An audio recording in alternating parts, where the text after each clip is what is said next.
사람이 살아가면서 앞만 보고 살면 안 되고 옆에도 보고 뒤도 보고 이렇게 살아가야 됩니다. 자, 오늘은 읽은 말씀을 중심으로 해서 예수님의 기도라는 주제로 말씀을 전하겠습니다. 복음서를 읽어보면은 예수님께서는 기도를 설교를 통해서 기도를 가르쳐 주실 때도 있었고, 또 기도하는 삶을 통하여 몸소 기도를 가르쳐 주실 때도 있었습니다. 오늘 우리가 읽은 본문은 십자가의 죽음을 앞두고 예수님께서 기도하시는 장면입니다. 그 이야기를 우리에게 누가가 전달해 주고 있습니다. 오늘 이 예수님의 기도하시는 모습을 통하여 기도에 대한 중요한 영적 진리를 배우는 시간이 되기를 주의 이름으로 축복합니다. 자, 오늘 이 예수님이 기도하시는 모습을 통해서 우리 기도에 대해서 몇 가지 우리가 좀 교훈을 생각해 보려고 합니다.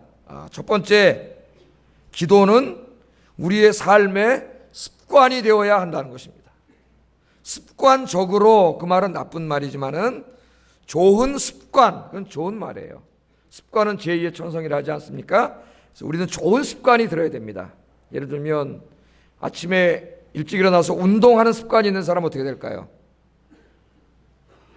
습관이 들면 계속 그 사람 운동하겠죠. 아침마다 습관이 됐으니까, 몸에 뱄으니까. 그러면 몸이 건강해지겠죠. 근데 아침에 일어나서 담배 피우는 습관이 있는 사람은 어떻게 될까요? 폐가 다 망가지고 몸이 엉망진창이 되겠죠. 그래서 이 좋은 습관이 드는 게 참 중요한데, 이 기도하는 것이 습관이 되어야 된다는 겁니다. 이 예수님께서 유월절 식사를 마치시고 마지막 교훈을 하셨습니다. 그건 오늘 좀 생략하고 넘어가겠습니다. 그리고 바로 어디로 가셨냐면은 감람산으로 올라가셨다래. 감람산. 39절 같이 한번 읽어보겠습니다. 시작. 제자들도 따라갔더니, 그렇게 나옵니다. 근데 여기 중요한 게 습관을 따라 감람산에 가심에, 이렇게 나옵니다. 산행하는 게 습관 있는 사람들 있죠. 아침에 일어나면 가까운 산으로, 안산으로 산에 가는 사람들이 있어요.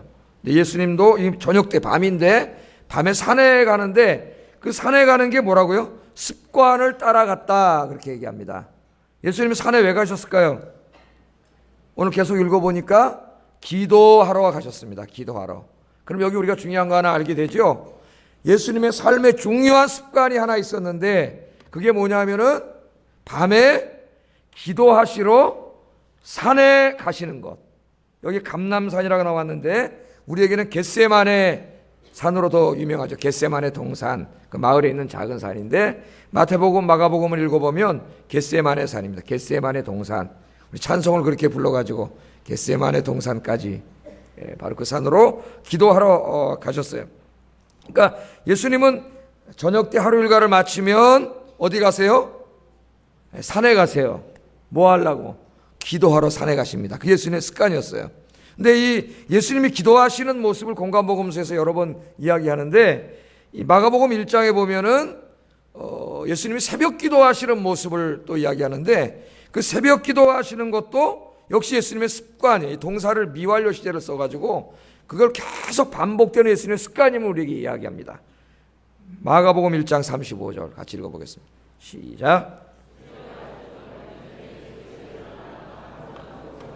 거기서 기도하시더니, 여기 기도하셨다는 말이 미완료 시제, 우리말에는 이제 그런 시제가 없죠. 우리나라 동사에는 이게 이제 하나의 계속되는 시제이므로 습관이에요, 습관. 그러니까 새벽 아직도 밝기 전에 예수께서 일어나셨어요. 새벽 밝기도 전에 일어나셔서 한적한 곳으로 가셔가지고 거기서 기도하시는 것이 예수님의 습관이셨습니다. 그러니까 습관이라는 게 뭐예요? 몸에 밴 거죠. 그렇게 안 하면 이상한 거예요. 몸에 배서 그렇게 행하는 거예요.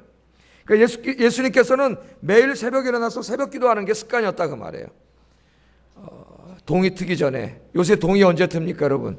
제가 주일날은 한 6시 반쯤 집에서 나오는데 동이 아직 안 텄습니다. 깜깜하더라고요, 겨울에는. 평일날에는 4시쯤에 나옵니다. 4시 뭐 5분이나 뭐 4시쯤에 집에서 나와가지고 여기 한 4시 반쯤 도착해서 한 30분 기도하고 또 설교하고 기도하고 이렇게 가는데, 4시에 나와도 깜깜하죠. 깜깜해요. 여러분은 몇 시에 일어나세요?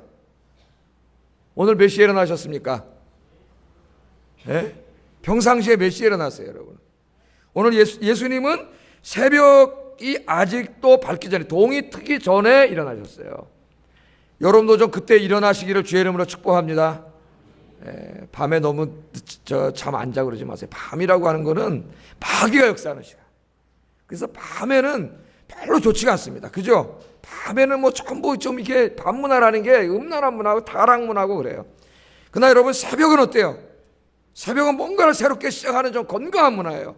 하루가 시작되는 시간이고 또 몸도 피로를 회복하고 충전된 그런 시간인데, 예수님은 그때 일어나셔서 기도하는 것이 습관이셨습니다. 그러니까 예수님은 늘 이렇게 아침에도 기도로 하루를 시작하고 또 주무시기 전에 기도로 하루를 마치는 게 예수님의 삶의 습관이셨어요. 이 복음서 읽어보면 예수님의 삶은 기도로 점철됩니다. 기도하시는 모습이 많이 나와요.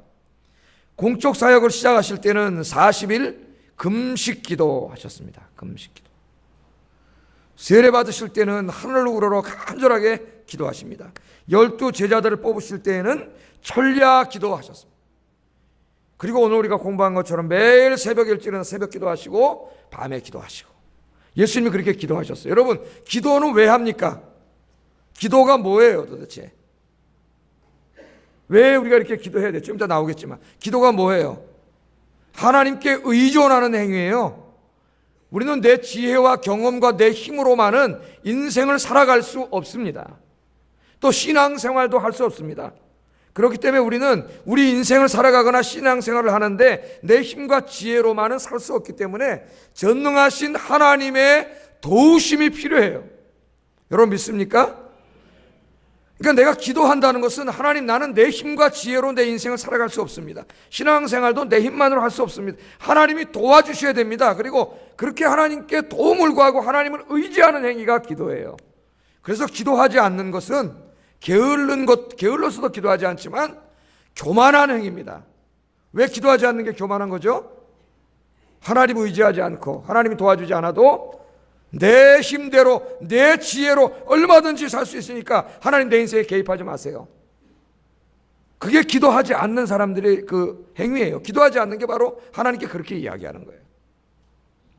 그 예수님께서는 늘 기도하심으로 우리들이 기도해야 함을 우리에게 가르쳐 주셨습니다.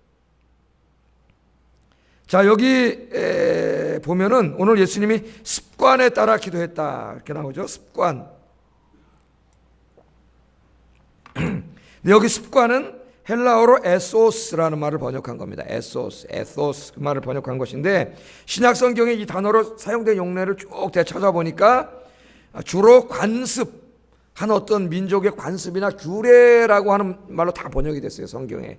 그런데 딱 2번만 개인의 습관을 가리키는 말로 번역이 됩니다. 2번만.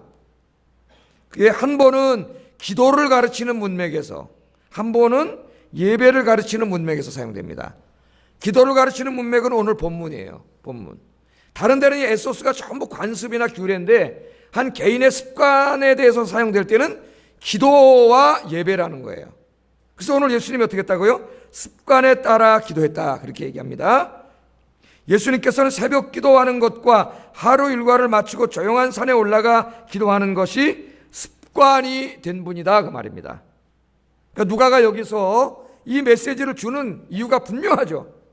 우리들에게 왜 예수님이 습관에 따라 기도했다고 가르쳐주고 있어요? 우리에게 뭘 얘기하는 거예요? 너희들도 예수님처럼 어떻게 하라는 거예요? 새벽 기도하는 습관, 하루 일과를 마치고 기도하는 습관이 몸에 배게 하라고. 하루를 시작하기 전에 주님께 기도하고 주님을 의지하고, 하루를 마감할 때에도 주님께 기도하고 주님께 모든 걸 맡기는 것을 습관으로 하라는 거예요. 습관으로. 여러분 예수님처럼 이렇게 기도하는 것이 여러분의 습관이 되기를 주의 이름으로 축복합니다. 히브리서 10장 25절에서는 예배의 문맥에서 사용됩니다. 예배의 문맥. 히브리서 기자는 그 당시에 예배드리지 않는 것이 점점 습관이 되어가고 있는 사람들을 책망하는 문맥에서 이 에소스라는 말을 사용합니다. 히브리서 10장 25절 같이 한번 읽어보겠습니다. 시작. 오직 권하여 그날이 가까움을 볼수록 더욱 그리하자. 여기 에소스라는 말이 한 개인의 습관이라는 말로 또 사용되고 있어요. 당시 로마 교회에는 예배 드리지 않는 것이 점점 습관화되어 가는 사람들이 있었습니다. 이 사람들이 교회 공동체 안에 공예배를 무너뜨리는 좋지 않은 영향을 미치고 있었어요. 여러분, 그런데 이 사람들도 처음에는 예배 잘 드리던 사람들입니다. 공예배 잘 드리던 사람들이에요. 그러나 세상 재미에 빠져서, 돈 버는 재미에 빠져서, 혹은 사람 만나고 친구 만나는 재미에 빠져서 한두 번 예배를 빼먹기 시작했습니다. 한 번, 두 번 정도는 빠질 수도 있지, 그렇게 여러분 정당화시키죠. 인간인데 한 번, 두 번 정도는 빠질 수도 있지 하면서, 또는 이런저런 핑계로 자신을 정당화시키면서 예배를 빼먹기 시작했습니다. 여러분, 여기서 조심해야 됩니다. 우리가 다 지금 경험하고 있는 일들이에요. 사탄은 우리가 한두 번 예배에 빠지기 시작할 때 그것이 우리의 몸에 습관이 되게 합니다. 그래서 공예배를 한두 번 빠지다 보면 예배 드리지 않는 것이 우리 몸에 점점 배이게 됩니다. 그래서 결국 나중에는 예배 드리지 않는 것이 습관이 되는 사람이 돼요. 그렇게 되면 공예배를 드리는 것이 상당히 불편해집니다. 왜? 한번 예배를 안 드리기 시작하면 예배 드리지 못해요. 한번 수예배에 빠지면 수예배 오기가 어려워집니다. 마귀가 역사를 해요. 계속 습관이 되게 해요. 결국 이 사람들은 예배 드리지 않는 것이 습관이 되어버렸습니다. 예배 시간에 세상에 나가서 세상 일을 하는 것이 습관이 되어버렸어요. 아무렇지도 않아요. 하나님 앞에 부끄러운 마음도 없어요. 얼마나 불행한 사람입니까? 예배 드리는 게 습관이 되어야 되는, 예배 시간에는 예배 드리는 게 습관이 되어야 되는데 예배 안 드리는 게 습관이 돼서 정상적이 됐다는 거예요. 한번 공예배에 빠지기 시작하면 그것이 습관화되고 공예배 드리지 않는 사람이 됩니다. 다시 공예배를 회복하려면 습관을 통해 역사하는 사탄과 엄청난 영적인 싸움을 해야 합니다. 다시 돌아오기가 쉽지가 않아요. 그 예배를 드려도 마찬가지예요. 제가 가끔 그런 얘기 하잖아요. 부교육자 생활하면서 제가 섬기던 게 바깥에서 모니터를 달아놓고 바깥에서 안내를 해야 되는 그 밭에 제가 있어서 오랫동안 예배 안내를 들어오지 못해. 그러다 보니까 예배를 못 드리더라고요, 제가. 그래서 그런 얘기 한번 제가 했죠. 교대로 한번 들어가자 그래서 예배를 드리는데 예배 와서 뒤에 앉아있지를 못해요, 제가. 앉아있는 게 힘들어져요. 왜? 이미 바깥에 앉아가지고 예배에 집중하지 않는 게 습관이 됐어요. 습관이. 그래서 목회하다 무너질 수가 있어요. 잘못하면은. 습관이 되더라고요. 예배를 잘 드리던 사람이었는데, 여러분. 습관이 중요해요. 여러분 여기 교회 왔어도 말씀을 듣고 있는데 이 말씀을 들을 때 자꾸 다른 생각하고 까딱까딱 졸고 이렇게 하면은 그게 한두 번 하다가 습관이 됩니다. 마귀는 딱 습관이 되게 해요. 그러면 설교 딱 제가 올라오자마자 졸리거나 아니면 딴 생각하기 시작합니다. 그렇게 된 분들이 있어요. 여기 많이 있어요. 그러므로 여러분 예배 오실 때 기도하셔야 됩니다. 설교에 집중하고 말씀을 듣는 것이 습관이 되게 하여 주시옵소서. 벌써 설교 딱 시작되면 볼펜 하나 딱 꺼내가지고 안 적어도 되지만은 오늘 하나님께서 무슨 말씀을 하실까 말이지, 이런 기대를 하면서 여러분 그 예배를 드리고 설교를 듣는다 그랬어요. 하나님이 막 말씀하세요. 영적인 양식을 충만히 먹어서 영육간에 강건하게 될 줄로 믿습니다. 오늘부터 공예배 열심히 드리고 여러분 아침과 저녁에 기도로 시작하고 기도로 마치는 것이 여러분의 몸에 배고 여러분의 습관이 되는 그런 영적으로 축복받은 우리 아영교회 성도들이 되시기를 주의 이름으로 축복합니다. 자, 예수님께서 이렇게 기도하시는 모습을 보여주셨어요. 습관, 기도하는 게 습관이 돼서 기도하는 습관이 된 예수님의 모습을 누가가 보여주면서 우리가 왜 이렇게 아침에 기도로 시작하고 또 하루를 기도로 마감해야 되는가 하는 그 이유, 중요한 이유를 가르쳐 주십니다. 중요한 이유. 그게 40절에 40절. 같이 한번 읽어보겠습니다. 시작. 기도하라 하시고, 아멘. 여기 뭐라 그랬어요? 예수님께서 말씀을 하시오. 유혹에 빠지지 않도록 기도하라. 그러니까 기도하지 않으면 아침에 매일 일어나서 기도로 시작하고 하루를 기도로 마감하지 않으면 사탄의 유혹에 빠진다는 거예요. 사탄의 덫에 걸린다는 겁니다. 여러분 이렇게 산짐승 잡을 때 사냥꾼들이 뭐를 놔요? 덫을 여기저기 놓잖아요. 그 덫이 어디 있는지 아나요? 그러다 멧돼지가 지나다니다 덫에 밟히면 잡히는 거예요. 군대 전방에 가면은 이 민통선 안에 들어가면 제가 이제 GOP에서 근무를 했는데 이 지뢰밭입니다. 지뢰밭. 그리고 사람이 다니는 길만 이렇게 나 있고 옆에는 철조망으로 딱 막아놓고 이쪽은 다 지뢰라고 다 써놨어요. 우리가 매설한 지뢰도 있고 미확인 지뢰도 막 굉장히 많습니다. 그 지뢰밭에 들어가면 어디가 지뢰가 있는지 몰라요. 걸어다니면 어떻게 될까요? 밟아서 터져서 죽습니다. 그러니까 지금 이 마귀의 유혹이라는 게 그런 거예요. 마귀가 그렇게 해놨다는 거예요. 그러니까 기도하지 않으면 마귀의 유혹에 빠진다는 거예요. 그런데 이 말을 듣고도 베드로가 기도하지 않고 잠잡니다. 그러니까 46절에 예수님이 한 번 더 말씀하십니다. 46절 읽어보겠습니다. 시작. 아멘. 40절에는 유혹에 빠지지 않도록, 46절에는 시험에 들지 않도록. 그러니까 기도하지 않으면, 하루를 기도로 시작하지 않고 기도로 마감하지 않으면 어떻게 된다는 겁니까? 마귀의 시험에 든다는 겁니다. 마귀의 시험에 들어서 쓰러진다는 거예요. 여러분 우리가 기도하지 않으면 사탄이 우리를 늘 이렇게 공격하고 있기 때문에 우리 스스로의 믿음을 지탱해 나갈 수가 없어요. 그래서 기도하지 않으면, 여러분이 하루를 기도로 시작하지 않으면 여러분은 그날 하루를 절대 믿음으로 살 수 없습니다. 그날 하루를 절대 하나님의 말씀대로 살 수 없어요. 여러분이 하루를 기도하지 않으면 벌써 여러분 마음속에 마귀가 역사해가지고 걱정과 근심이 몰려오기 시작합니다. 불안해지기 시작합니다. 하나님의 말씀에 대한 약속에 대한 의심이 막 생기기 시작합니다. 여러분의 이 마음속에 미움과 갈등, 증오심이 생기기 시작합니다. 여러분의 이 마음이 우울해지기 시작하고요, 세상에 대한 쾌락과 향락이 주님보다 더 좋아지는 마음이 막 생겨요. 기도하지 않으면 그렇게 돼요. 그래서 무너지는 거예요. 무너지는. 그래서 마귀는 우리들이 기도하지 못하게 합니다. 기도하지 못하게. 여러분 예수님께서 유월절 식사를 하시면서 베드로에게 이미 말씀하셨죠. 우리 공부했습니다. 하나님 나라의 사명을 주시면서 뭐라 그랬어요? 예수님 바로 하신 말씀이, 베드로야, 시몬아, 지금 사탄이 너를 밀가부르듯이 너를 쓰러뜨리려고 공격하고 있다. 그래서 내가 너를 위해 기도했다. 예수님이 이렇게 말씀하죠. 31절을 읽어봅니다. 시작. 요구하였으니, 아멘. 하나님 나라의 사명, 그 말씀을 듣고 하나님 나라의 축복의 약속의 말씀을 듣고 은혜를 받아가지고 베드로의 마음이 뜨거워졌잖아요. 막 내 주님과 함께 감옥에도 가고 내 죽기까지 하겠습니다. 그때 예수님이 뭐라고 바로 이 말씀 딱 하시잖아요.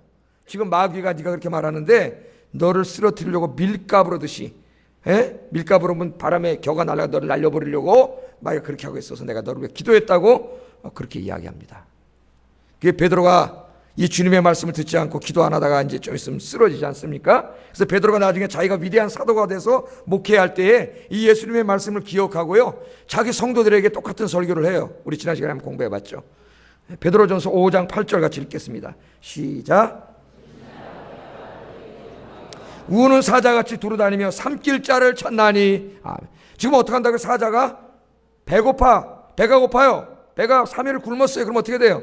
눈이 시뻘개집니다. 사자가. 그래서 막 닥치는 대로 잡아먹죠. 그러니까 배고파 우는 사자가 먹이를 찾아 헤매듯이 마귀가 지금 그렇게 여러분을 잡아먹으려고, 쓰러뜨리려고 다니고 있다는 거예요. 영적으로 깨어있지 않기 때문에 느끼지 못하고 있을 뿐이지, 베드로도 그가 기도하다 보니까 마귀가 역사하는 게 보이는 거예요. 보이는 거예요. 할 수만 있으면 믿는 자들도 쓰러뜨리려고 마귀는 배고파 우는 사자처럼 지금도 강력하게 역사하고 있습니다. 그러므로 기도하지 않으면 우리는 이 사탄과의 싸움에서 승리할 수 없습니다. 베드로는 예수님 말씀을 듣고도 기도하지 않고 잠을 자다가 어린 여종 앞에서 예수님을 모른다고 3번이나 부인했습니다. 그것도 예수님을 저주하면서 부인했습니다. 놀랍지 않습니까? 조금 전에만 해도 이 사람들은 다 주님을 버려도 나는 버리지 않겠다 그랬고, 난 주님과 함께 감옥에도 가고 내 목숨까지도 바치겠다고 했던 사람이 금방 이렇게 하루 지나니까 부인을 하잖아요. 왜? 예수님이 뭐라 그랬어요? 기도하지 않았기 때문에. 사탄이 너를 밀가부로 타고 있다고 얘기했는데도 기도하지 않고 잠을 자니까 여러분 쓰러지고 만 거예요. 기도하지 않으면 베드로처럼 사탄의 유혹에 빠져 하나님 떠나 세상으로 가게 됩니다. 예배 생활도 말씀 생활도 떠나갑니다. 하나님께서 맡기신 사명도 내팽개칩니다. 믿지 않는 사람처럼 세상에 푹 빠져 그렇게 살게 됩니다. 여러분 성경을 읽어보세요. 믿음의 조상 아브라함도요, 기도하지 않으니까 자기 부인을 누이 동생이라고 속이면서 하나님을 불신하는 죄를 지었습니다. 그 믿음이 좋던 사람 다윗도 마땅히 기도해야 되는데 기도하지 않으니까 자기 제일 충신의 아내를 범하는 간음죄를 지었을 뿐만 아니라 그 사실을 은폐하기 위해서 자기 충신을 전쟁터에 내보내 죽여버렸습니다. 여러분, 이 믿음이 좋다는 사람들도요, 기도하지 않으면 마귀의 공격을 당해요. 마귀의 시험에 빠지게 돼 있어요. 베드로도 쓰러지고 아브라함도 쓰러지고, 여러분 여기 다윗도 쓰러졌어요. 기도하지 않으면 장사 없습니다. 기도하지 않으면 이처럼 우리의 신앙생활이 철저하게 무너집니다. 우리의 신앙생활이 무너지면 우리의 모든 것이 무너집니다. 여러분 하나님과의 관계에서 믿음과 영적인 부분이 무너지면 여러분의 나머지 육적인 부분은 자연히 무너지는 거예요. 그래서 사랑하는 자여, 네 영혼이 잘된과 같이 네가 범사에 잘되기를 내가 간구하노라. 아멘. 사도 요한이 그렇게 기도했죠. 먼저 뭘 위해서 기도해야 됩니까 여러분? 네 영혼이, 너희의 영혼이 잘됨과 같이. 여러분 먼저 그걸 위해서 기도하세요. 내 영혼이 잘되게 하여 주시옵소서. 예?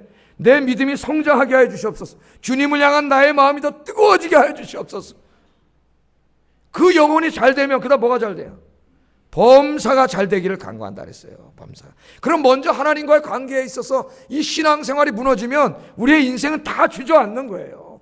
다 무너지는 거예요. 그러면 여러분이 정말 회복돼야 될 게 뭐냐면은 하나님과의 관계를 회복해야 돼. 오늘 시간 이것을 회복하는 시간이 되기를 주의 이름으로 축복합니다.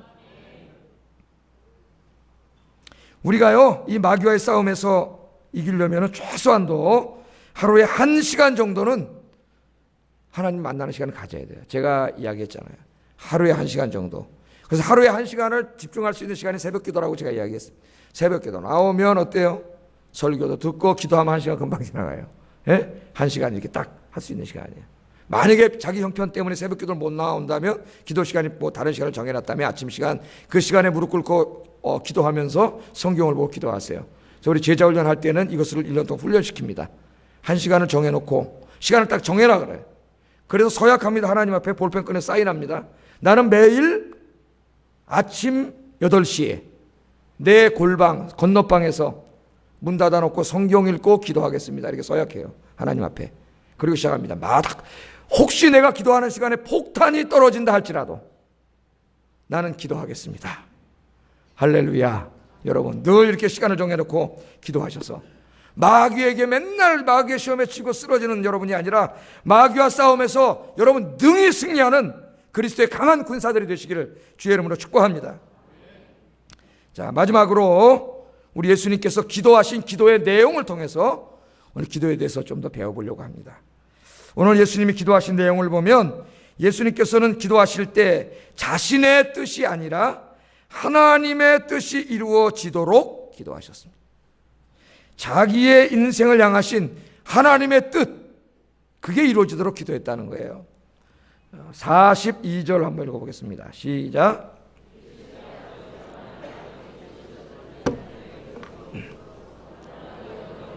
아버지의 원대로 되기를 원하나이다 하시니 아멘. 자, 여기 예수님의 기도를 잘 살펴보세요. 잘 살펴보면 예수님께서 원하시는 것과 하나님께서 원하시는 것이 일치하지 않음을 알 수 있습니다. 그렇죠? 예? 그래요, 안 그래요? 예. 예수님은 십자가를 피하기를 원하고 있고 하나님은 예수님이 십자가를 지기를 원하고 있습니다. 여기서 우리는 내 인생을 향한 나의 소원과 하나님의 소원이 다를 수도 있다는 것을 알 수 있습니다. 그러니까 여러분의 마음의 소원과 여러분의 기도의 제목과 여러분의 인생을 향한 여러분의 뜻이 하나님의 뜻과 다를 수도 있다는 거예요. 다를 수도 있다. 그런 경험해 보셨습니까? 저는 여러 번 경험을 해봤어요. 그런데 오늘 예수님의 기도를 보세요. 지금 예수님이 그런 상황 가운데 있는데 예수님은 먼저 기도를 하시는데 자신이 원하는 것을 기도하십니다. 그게 뭐예요? 가능하면 이 십자가 지고 죽는 것을 피하게 하여 주시옵소서. 그게 예수님이 지금 원하는 거예요. 예수님의 마음의 소원이에요, 그게. 예? 여러분 지금 생각해 보세요. 이 기도를 지금 십자가에서 죽기 바로 하루 전날 밤에 드리고 있습니다. 여러분 십자가에서 여러분 내일 죽는다고 생각해 보세요. 그럼 여러분도 하루 전날 어떻게 하겠어요? 하나님 앞에 이 잔을 피하게 해달라고 기도하시겠죠? 예? 여러분 이 예수님께서 십자가에 매달려 죽을 것을 생각하니까 두렵습니다. 두려워요. 아니 예수님이 하나님의 아들이신데 아니 무슨 십자가를 지는 것을 앞두고 두려워하시며 아니 십자가에서 못 박혀 죽은들 그게 무슨 고통이 있습니까? 그렇게 생각하는 사람이 있습니까? 이 사람은 저 새가족 공부부터 다시 성경 공부를 해야 돼요. 새가족 공부하고 1:1 공부 다 다시 해야 됩니다. 신앙의 기초를 공부하지 않은 사람이에요. 예수님께서 이 땅에 계실 때는 인성과 신성을 다 가지고 계셨죠. 50% 인성, 50% 신성입니까? 그럼 괴물이죠. 그게 아니라 했죠. 100% 인간이면서 완전한 인간이면서 동시에 100% 하나님이십니다. 그게 어떻게 가능합니까? 예수님이니까 가능한 거예요. 그래서 예수님이 이 땅에 계실 때는 인성을 가지신 완전한 인간이세요. 그래서 밥을 안 먹으면 배고프시고 슬플 때는 눈물을 흘리고 우셨습니다. 예수님께서. 여기 지금 내일 십자가를 지고 죽으시는 것을 앞두면 누구든지 두려워하듯이 예수님도 똑같이 두려우세요. 십자가에 매달리셔서 그 두 손과 양발에 못을 박을 때는 우리가 그렇게 되면 말할 수 없는 고통을 당하는 것처럼 예수님도 우리와 똑같이 고통을 당하셨습니다. 그렇지 않다면 성경은 사기예요, 사기. 똑같이 고통을 당하셨어요. 자, 여러분 십자가가 지금은 기독교의 상징이 됐고 영광의 그런 상징물이 됐지만 예수님 당시에는 그렇지 않았습니다. 십자가는 로마가 말이죠, 자기 민족에 반역하는 이방인들을 죽일 때 사용했던 제일 수치스럽고 끔찍한 사형틀이 십자가예요. 그러니까 옛날 사람들이 얼마나 잔인했나 한번 보세요. 이 반역죄다를 잡아다가 말이죠, 옷을 벗깁니다. 그래서 십자가에다 매다는 거예요. 그러니까 얼마나 수치스럽겠어요, 여러분. 모든 사람이 보는데. 뿐만 아니라 두 손과 두 발에 대못을 박아요. 그래서 벌거벗은 채로 매달아 놓고 못을 박아 매달. 수치스럽고 고통스러운 것이죠. 그렇게 매달아 놓는데 말이죠, 짧게는 3일에서 4일까지 버티고 길게 버티는 사람은 일주일 동안 버틴답니다. 일주일. 예수님은 얼마큼 매달려 계셨어요? 예? 6시간. 그 정도는 알아야지. 6시간 매달려 계셨어요. 하나님의 은혜로 했으니 빨리 운명을 하신 거예요. 보통 3, 4일에서 일주일까지 간다는 거예요. 그러니까 이게 얼마나 고통스럽겠어요. 서서히 고통당하면서 3일, 4일, 5일, 6일, 7일 이렇게 있다가 죽는 게 십자가 처형이에요. 그러니까 너무 끔찍했기 때문에 로마인들은 십자가에 죽이지 않았습니다. 아무리 죄를 져도. 이방인들만 죽였어요. 이방인들. 그래서 로마의 지식인들이 나중에 이 제도를 비판합니다. 문명인이라고 하는 로마인들이 어떻게 인간을 십자가에 저렇게 끔찍하게 죽일 수 있겠는가. 나중에 그것을 비판해요. 자, 이 사건을 앞두고 예수님께서는 두려우셨습니다. 그래서 하나님께 기도합니다. 만일 가능하다면 이 십자가를 지지 않게 하여 주시옵소서. 지금 예수님은 하나님의 뜻은 내버려 두고 지금 뭐를 위해서 기도하는 거예요? 자기의 마음의 소원을, 그것만을 위해서 예수님 먼저 기도한 거예요. 우리는 예수님처럼 우리도 기도할 수 있습니다. 예수님처럼 우리 자신이 원하는 것을, 우리 자신의 마음의 소원을 하나님께 기도할 수 있습니다.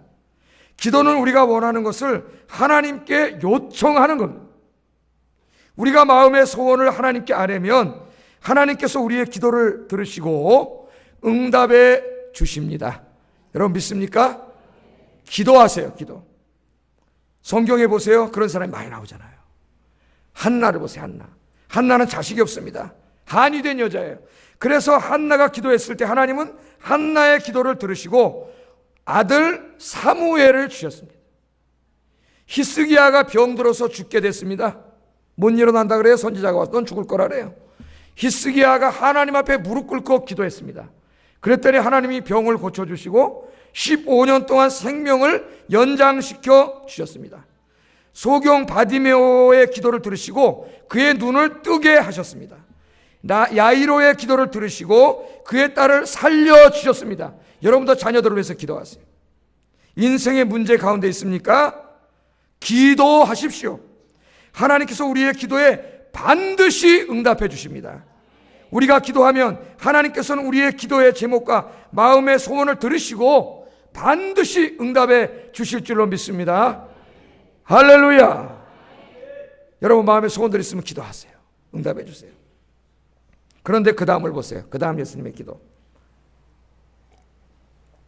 예수님은 자신의 원하는 것을 이렇게 기도했지만 그러나 더욱더 하나님께서 원하시는 것이 이루어지도록 기도하셨습니다. 내 뜻이 아니라 하나님의 뜻이 이루어지게 해달라고 기도하셨습니다. 여기서 우리는 조금 더 성숙한 기도의 모습을 보게 됩니다. 예수님의 경우처럼 우리가 원하는 것과 우리 인생을 향하신 하나님의 뜻이 다를 때가 있습니다.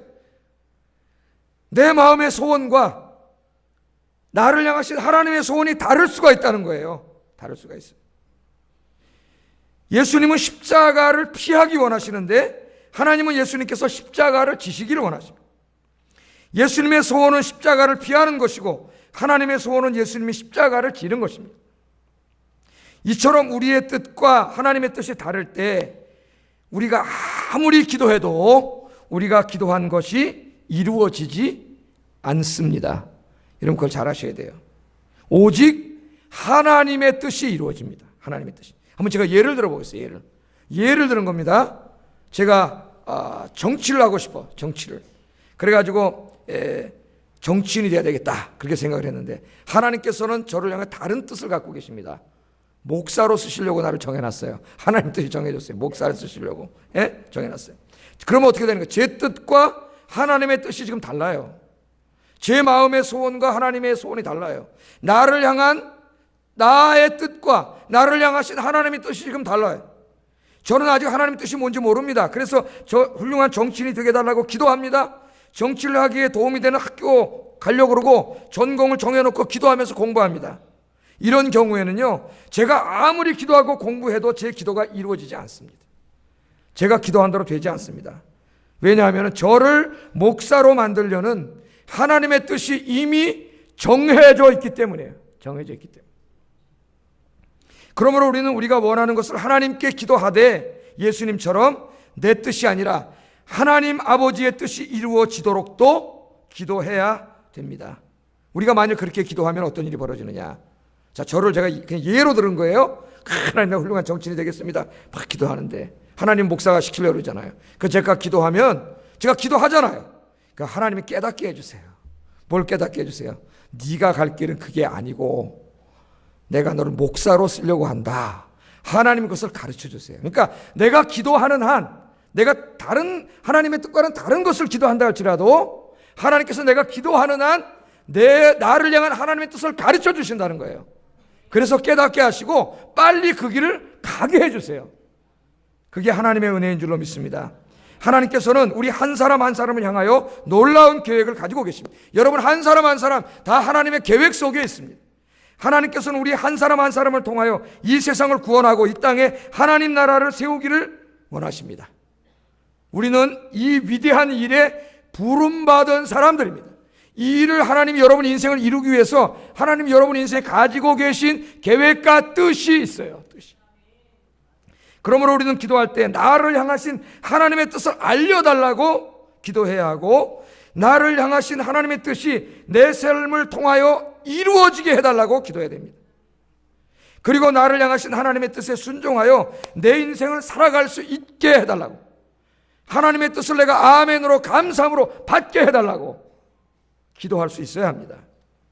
예수님께서는 자신의 인생을 향하신 하나님의 뜻을 알았을 때 자신의 뜻을 접고 하나님의 뜻에 순종했습니다. 자신을 향한 하나님의 뜻을 받아들였습니다. 그래서 고난의 십자가를 피하지 않고 십자가를 지셨습니다. 근데 여기서 우리가 생각해야 될 게 있어요. 생각해야 될 게. 비록 나의 뜻과 하나님의 뜻이 달라서 내가 기도한 것과는 다르게 하나님의 뜻이 내 인생을 통해 이루어질 때에 우리가 꼭 기억해야 할 게 있다는 거예요. 그게 뭐냐면은 하나님의 나를 향하여 가지고 계신 그 뜻이 내가 생각했던 것보다 나에게 더 축복이고 유익된 길이라고 하는 것입니다. 할렐루야. 여러분 그걸 확신하세요. 여러분이 여러분을 잘 안다고 생각하세요? 저는 제 짧은 인생을 통해서 제가 알았어요. 나보다 하나님이 나를 더 잘 아세요. 나는 무식하고 잘 모르고 무지해서 자꾸 일로 가려고 그래. 그런데 하나님은 나에게 더 유익된 축복의 길을 일로 정해놓으셨어요. 나는 무지하기 때문에 자꾸 일로 가려고. 그래서 내가 기도하면 하나님이 깨닫게 하시고 일로 가게 하세요. 그래서 하나님이 여러분을 향하여 가지고 계신 계획은 여러분이 생각한 것보다 훨씬 유익되고 축복된 길임을 믿고 그 길로 인도하실 때 아멘으로 기쁘고 감사하게 받아들이시기를 주의 이름으로 축복합니다. 여러분 예수님을 보세요. 십자가는 인간의 눈으로 보기에는 고통의 자리입니다. 그러나 예수님이 이 십자가를 지심으로 하나님께서는 예수님을 구원자로 주님으로 온 우주의 왕으로 세우는 영광과 축복을 주셨습니다. 할렐루야. 때로 우리의 원함과 하나님의 뜻이 다를 때가 있습니다. 그때 우리가 아무리 기도해도 우리가 기도한 대로 응답되지 않고 하나님의 뜻대로 응답됩니다. 그러나 우리가 확신하는 것은 우리를 향하신 하나님의 뜻이 사실은 우리에게 더 큰 축복이라는 것. 여러분 그것을 믿으시기를 주의 이름으로 축복합니다. 이 대표적인 사람이 사도 바울이에요. 사도 바울. 여러분 한번 바울을 생각해 보세요. 이 고린도서 12장에 보면은 바울이 자기의 병이 하나 있었어요. 그래서 병을 고쳐달라고 기도하는 장면이 나옵니다. 이 병이 뭔지는 학자들 간에 논쟁이 되는데 하여튼 학설이 몇십 가지예요. 아직까지 컨센서스가 이루어지지 않았습니다. 동의가 이루어지지 않았어요. 그거는 잘 모르는 거예요. 근데 저는 여러 가지 경로를 통해서 볼 때 아마 그 안질이 아닌가, 안질이 아닌 그런 생각을 갖습니다. 왜냐하면 자기 눈이 어두움으로 큰 글자로 쓰라고 하는 말들이 서신에 나오는 걸로 봐서 안질이 아닌가 좀 그런 생각이 들어요. 하여튼 어떤 병이든 메시지하고는 뭐 변하지 않아요. 똑같아요. 하여튼 안질이라고 생각해 봅시다. 자, 바울이 이 눈에 심한 안질이 있어요. 이 안질이 있습니다. 그런데 이것을 위해서 하나님께 기도합니다. 기도를 해요. 이 안질이 있는 것 때문에 사역하는 데 너무 어려워요. 첫째는 고린도서를 읽어보면 고린도 교회 성도들 중에서 이 믿음이 없는 삐딱한 사람들이 사도 바울을 비난합니다. 그러니까 참 사도 바울과 같은 위대한 사도가 목회하는데도 그 사도 바울과 엉터리라고 뒤에서 욕하고 비난하는 사람들이 있어요. 그러니까 교회는 항상 그런 사람들이 있어요. 그래서 여러분은 절대 그런 멸망의 길로 가지 않기를 주의 이름으로 축복합니다. 그런 사람들하고는 얘기도 하지 마세요. 만나지도 마세요. 자, 이 사도 바울이 사도가 아니라고 막 비난을 하는데 가만히 보니까 저 사람 눈에 심한 안질이 있어요. 눈에 보여, 사람들 눈에. 그러니까 더욱 비난하는 거야. 야, 저 봐라, 저 사람이 하나님의 사람이면 저 사람 어떻게 눈에 저런 병이 있고 저게 하나님 고쳐주지도 않냐? 저 사람 하나님 사도 아니야? 그렇게 하는 거예요. 제가 목회자인데 누가 뒤에서 그렇게 욕한다는 소리를 들으면 제 마음이 얼마나 아프겠어요. 그거뿐만이 아니라 실제로 자기가 목회자로서 선교사로서 전도를 하고 주의를 하는데 눈이 잘 불편하니까 보이지 않으니까 하나님 일을 하는데 얼마나 불편하겠어요. 그러니까 당연히 기도하겠죠. 저 같아도 기도할 거예요. 하나님 이것 때문에 저 사람들이 나를 비난하고 하나님 영광 가리고 이것 때문에 복음 사역하는데 너무 어려운데 하나님이 눈병을 고쳐주세요. 그렇게 기도를 합니다. 사도 바울이. 얼마큼 기도했을 것 같아요? 내가 3번이나 기도했다 그래요. 그 3번은 딱 1번, 2번, 3번 했다는 말이 아니에요. 3이라고 하는 이 유대인들에게 완전 숫자니까 내가 기도할 만큼 기도했다는 거예요. 기도할 만큼 기도했다는 거예요. 하나님 앞에 간절하게 눈병을 고쳐달라고 기도했습니다. 자, 여기 보세요. 사도 바울의 소원은 뭐예요? 자기의 눈병이 낫는 거예요. 그런데 하나님의 뜻은 뭐예요? 그의 눈병을 거기에 머무르게 하는 거예요. 여기서 사도 바울의 뜻과 하나님의 뜻이 다릅니다. 사도 바울의 생각과 하나님의 생각이 달라요. 바울의 소원과 하나님의 소원이 다릅니다. 그래서 하나님께서 바울의 눈병을 고쳐주지 않습니다. 않아요. 그 바울이 맨 처음에 굉장히 섭섭해했어요.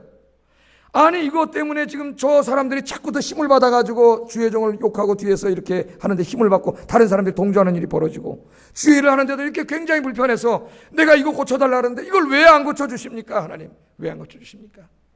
섭섭했겠죠. 여러분 같아도 저 같아 섭섭했을 거예요. 그런데 안 고쳐주셨어요. 안 고쳐주셨어요. 왜 안 고쳐주셨을까요? 하나님의 뜻이 있어요. 뜻이 안 고쳐주는 게 사도 바울에게 훨씬 더 유익하기 때문에 하나님이 안 고쳐주십니다. 한번 생각을 해보세요. 사도 바울은요, 당대 최고의 지식인입니다. 가말리엘 문화에서 공부를 했어요. 최고의 학부에서 공부를 했습니다. 그 당시에 헬라 철학과 그레코 로만의 모든 역사와 문화를 다 통달한 사람이고, 유대인의 율법을 다 통달한 최고의 학자입니다. 최고의 학자. 로마 총독까지도 사도행전에 보면 뭐라 그랬어요? 바울아, 너의 많은 학문이 너를 미치게 하였도다. 총독도 그가 학자인 줄 알고 있습니다. 최고의 지식인. 지중해 전역을 돌아다니면서 복음을 전했습니다. 수많은 사람들을 구원했고 수많은 이방인 교회들을 세웠습니다. 영적인 체험으로는요, 하늘에 올라가서 3층 전 하늘까지 올라가서 하나님의 보호자를 받습니다. 바울이 명하면 귀신이 쫓겨나갔습니다. 바울이 기도하면 병자가 벌떡벌떡 일어났습니다. 한번 생각해 보세요. 여러분이 바울이라고 어떻게 되겠어요? 바울은요, 한 사람의 인간이 교만해질 수 있는 모든 조건을 다 가진 사람이에요. 여러분 이렇게 다 갖추고 싶으시죠? 예? 다 갖고 싶으시죠? 그러나 여러분, 이런 정도의 능력과 지식과 영역을 다 갖춘 사람은 여러분 평상시에 다른 사람이 기도하는 것보다 100배는 더 기도해야 돼요. 100배는. 왜 그런지 아십니까? 교만해서 쓰러져 버려요. 교만해져요. 쓰러져요. 그래서 정말 이만큼 가지고 있다면 정말 피눈물 나는 기도를 하지 않으면 쓰러지는 거예요. 그 외에 목회자들이 다 성공하고 쓰러지고 성도들이 다 계속 직분을 받은 다음에 왜 다 엉터리 엉망진창으로 가고 교만해집니까? 기도하지 않았기 때문에요. 쓰러지는 거예요. 쓰러져요.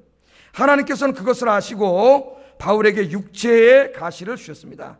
그리고 그 가시를 머물게 하심으로 바울을 겸손하게 하셨습니다. 그리고 바울이 자신이 가진 것이 아니라 하나님이 주신 능력과 지혜로만 사역하도록 하셨습니다. 할렐루야. 그게 바로 하나님의 뜻이에요. 하나님의 뜻이에요.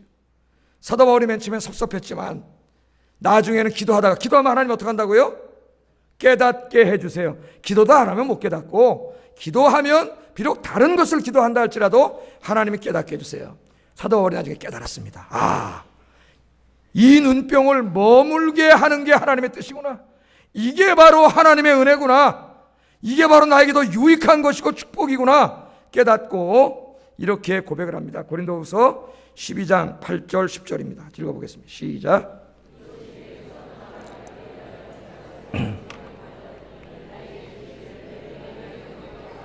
이는 내 능력이 약한 데서 온전하여 짐이라 하신지라. 그러므로 도리어 크게 기뻐함으로 나의 여러 약한 것들에 대하여 자랑하리니 이는 그리스도의 능력이 내게 머물게 하려 함이라. 그러므로 내가 그리스도를 위하여 약한 것들과 능력과 궁핍과 박해와 곤고를 기뻐하노니 이는 내가 약한 그때에 강함이라. 아멘. 바울은 맨 처음에는 이걸 고쳐주는 게 이게 하나님 축복이라고 생각했는데 이제 나중에는 이것이 머무는 것이 축복이라고 생각했습니다. 그게 바로 하나님의 은혜임을 깨달았어요. 그래서 이제는 그 눈병을 이전에는 불편하게 생각했지만 이것을 깨달은 이후에는 기쁨으로 받아들였다 그랬어요. 그리고 그 눈병을 오히려 자랑했다 그랬습니다. 왜? 자기에 있는 그 약함 때문에 자기가 더 강해졌기 때문에. 그게 무슨 말일까요? 약함 때문에 강해졌다는 말이 뭐예요? 자기가 눈병이라는 핸디캡이 있기 때문에 그는 더욱더 하나님을 의지하고 기도했다는 거예요. 기도하니까 자기의 힘과 지혜로 일하는 게 아니라 성령이 주시는 능력과 지혜로 일하게 된 거예요. 그래서 더 강해진 거예요. 여러분, 사람이 언제 강해지는지 아세요? 기도하는 사람이 제일 강한 사람이에요. 왜? 기도하면 그 사람을 통해 누가 역사해요? 하나님이 역사하세요. 하나님이 그 사람을 붙잡으세요. 하나님의 지혜와 능력을 부어주세요. 그래서 기도한 사람이 제일 강한 사람이에요. 여러분, 기도하셔서 성령 충만하고 강력한 그리스도의 백성이 되시기를 주의 이름으로 축복합니다. 이러한 하나님의 은혜 때문에 바울은 더욱 겸손하고 능력 있는 위대한 사역자가 될 수 있었습니다. 바울의 눈병이 바울을 더욱 위대한 사역자로 만들었어요. 할렐루야. 난 오늘 여기 오신 여러분들이 먼저는 여러분의 마음의 소원을 위해서 정말 기도하셔가지고 기도의 응답 받기를 주의 이름으로 축복합니다. 그러나 여러분의 기도가 더 성숙해져서 이제는 여러분의 뜻이 아니라 여러분의 뜻대로가 아니라 하나님의 뜻이 이루어진다 할지라도 그 하나님의 뜻이 지금 당장은 내 마음에 들지 않는다 할지라도 그 뜻 가운데 있는 하나님의 섭리와 축복을 바라보면서 감사할 수 있는 여러분 되시기를 주의 이름으로 축복합니다. 기도하겠습니다. 말씀을 생각하면서 기도하겠습니다. 예수님처럼 아침 저녁으로 기도하는 습관이 몸에 배게 하여서 내 평생에 기도하는 사람이 되게 하여 주시옵소서. 두 번째, 기도하여 성령 충만함으로 하늘의 능력으로 악한 먹이를 능히 싸워 이기게 하여 주시옵소서. 세 번째, 기도함으로 내 기도에 응답받을 뿐만 아니라 내 인생을 통하여 하나님의 뜻이 이루어지게 하여 주시옵소서. 기도하겠습니다.